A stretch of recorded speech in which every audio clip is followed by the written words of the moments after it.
kalau dengar baca Quran, tidak marah. Coba lihat. Dia senang benar lagu Michael Jackson, tapi giliran sakit gigi. Coba setelin lagu Michael Jackson, kalau nggak mencah-mencah. Kamu gila apa nggak tahu saya lagi sakit gigi? Tapi coba bacakan Quran. Dia pasti tidak marah. Begitu besar daya pengaruhnya.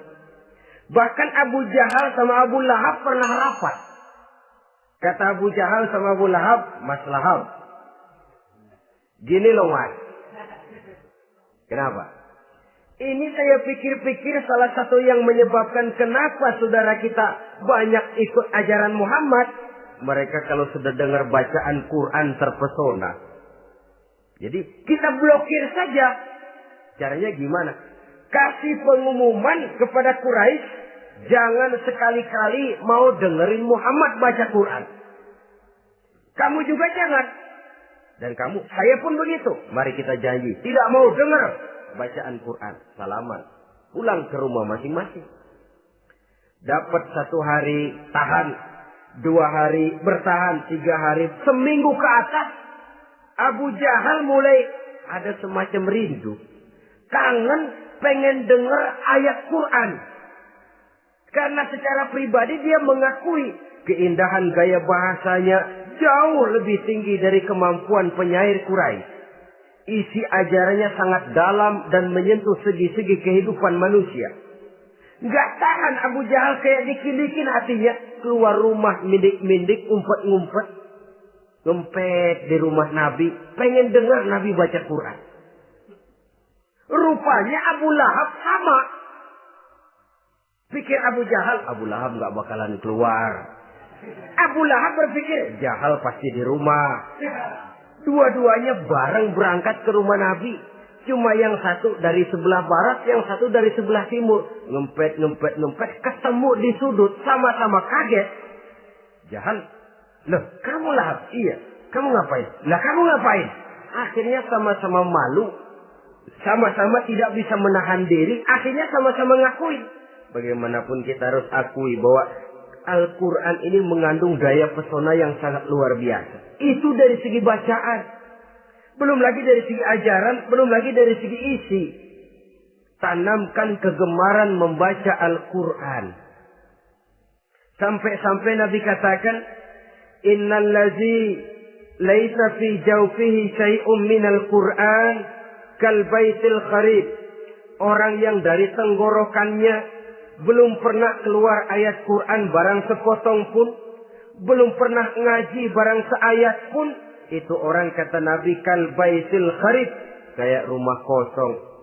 Rumah kan kalau kosong biar bagus, mewah, besar, perabotannya lengkap. Kalau kosong angker. Setan kuntilanak memedi, betah benar di situ. Saudara-saudara kaum muslimin rahimakumullah. Dalam satu percontohan Nabi mengatakan begini. Masalul mu'minil ladzi yaqra'ul Qur'an kamasalil utrujah. Rihuha thayyibun wa ta'muha thayyibun. Orang mukmin yang suka membaca Quran adalah ibarat buah utrujah. Baunya wangi, rasanya lezat. Kira-kira kalau di negeri kita buah apa utrujah itu? Semacam jeruk yang manis lah. Sudah baunya wangi, rasanya enak. Itu buah itu. Orang mukmin yang suka baca Quran kayak buah itu. Baunya wangi, rasanya enak. Artinya syiarnya hidup, isinya memang orang mukmin. Sebaliknya, wa masalul mu'minil ladzi la yaqra'ul Qur'an kamasalit tamrah la riha laha wa ta'muha hulwun. Orang mukmin yang tidak suka baca Quran kayak korma. Rasanya emang manis, cuman kagak ada baunya. Artinya apa? Syiarnya kurang. Kalau orang belum tapi kenal kan kagak mau makan kurma. Kenapa? Nggak ada baunya. Daya tariknya kurang, walaupun rasanya enak. Kalau daya tariknya nggak ada, kan nggak ada iklannya, tidak ada syiarnya. Itu orang mukmin yang tidak suka membaca Quran. Ibarat buah, nggak ada baunya, walaupun rasanya enak. Orang kurang tergerak. Kurang syiar, kurang daya tarik. Sebaliknya, Wa masalul munafiq allazi yaqra'ul Qur'an kamasalir raihanah. Rihuha thayyibun wa ta'muha murrun.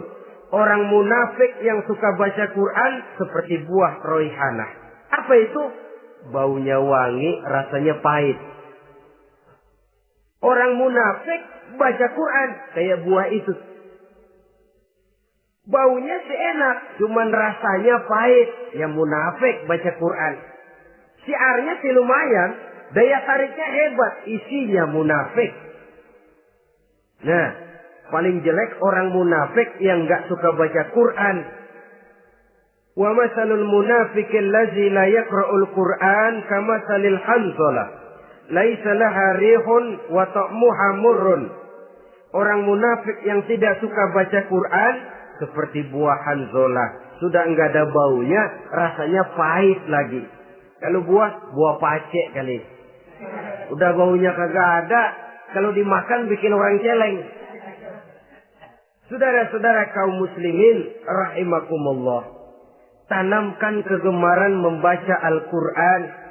Karena membaca Al-Quran merupakan ibadah yang besar. Bahkan kata Nabi, afdalu ibadati abdi qiraatul Quran.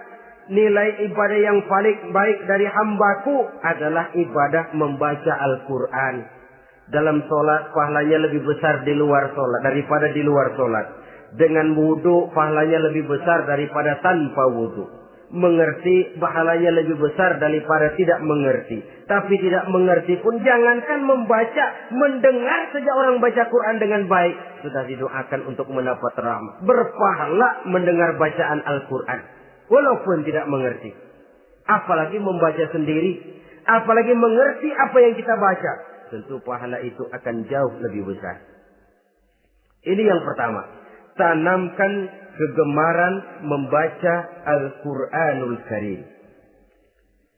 Yang kedua. Dalam hadis tadi. Fastazharuhu. Man qara'al Qur'ana fastazharuhu.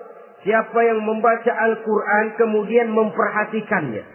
Jadi kalau kita mau berimam kepada Al-Quran, setelah menanamkan kegemaran membaca, yang kedua, perhatikan. Pahami isinya. Jangan seperti monyet pakai mahkota, ketawa girang, cengengesan, tapi dia tidak tahu arti kebesaran mahkota yang disandangnya itu. Bangga dengan Al-Quran tapi apa kandungannya kita tidak mengerti. Untuk memahami Al-Quran ini caranya bagaimana? Tentu mudah saja. Seperti contoh, kalau kita ingin mengerti caranya bikin tahu, jangan bertanya kepada montir mobil. Montir mobil ahli betul urusan mesin. Tapi kalau urusan tahu, tanya dong tukang tahu. Untuk mengerti rahasia dan seluk-beluk Al-Quran, kita harus bertanya kepada orang yang memahami seluk-beluk Al-Quran. Para ulama, para kiai, para ustadz. Yang kita tahu kualitas keilmuannya, kita yakini loyalitas dan integritasnya kepada Islam ini. Kenapa? Ayat-ayat Quran itu elastis. Dia dibawa kemana saja mau. Ditafsirkan menurut kemauan orang bisa.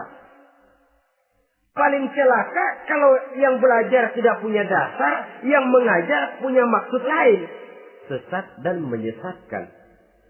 Yang ngajar punya nafsu ambisi. Yang belajar tikus budek.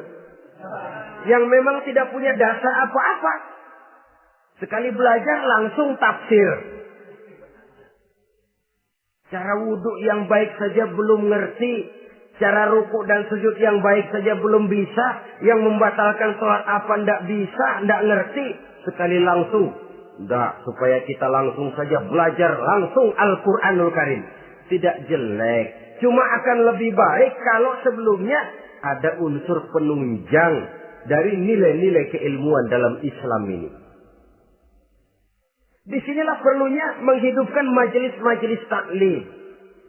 Sebab kalau Al-Quran hanya dipahami dan dikutak-kutik menurut maunya rasio saja, kekuatan rasio terbatas. Saya akan khawatir nantinya akan timbul pendapat-pendapat di mana Al-Quran disesuaikan dengan otak. Bukan otak ngikuti Quran, tapi Quran disuruh ngikuti otak. Contoh yang dekat saja.